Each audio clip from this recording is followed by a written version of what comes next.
We'll guide you through how to create a QR code in Word.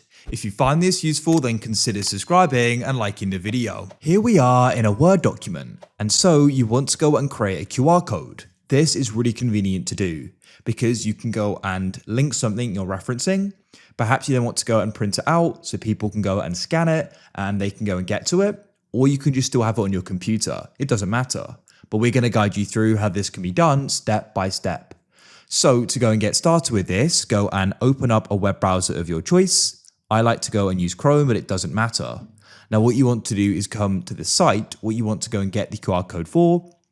So I'm already here, I'm on the GuideRealm channel, but you can go and search for it and come to the web page. Now what you can do is come to the top here and you can go and click, hold and drag to go and copy the address. Make sure it starts with HTTPS. Then you can right click and go and press copy. Now you want to come and return to Word. Go to the top ribbon, right click in some blank space, and you want to press customize the ribbon.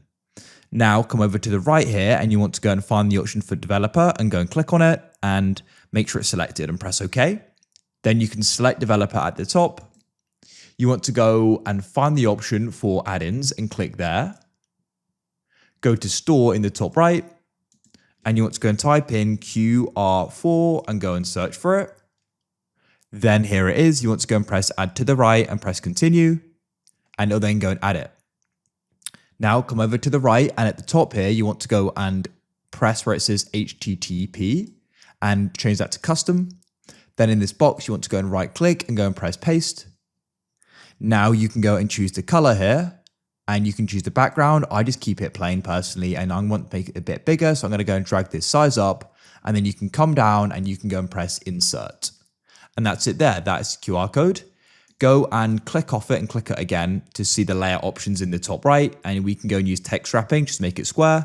And you can then go and put it where you want it in your document. Now it's definitely worth testing it as well. So what you can then do is you can go and open up the camera app on your phone and you can hover over it and click on it and just go and confirm it works, and mine does. If you found this useful, then consider subscribing and liking the video. I look forward to help you again in the future with more guides like this.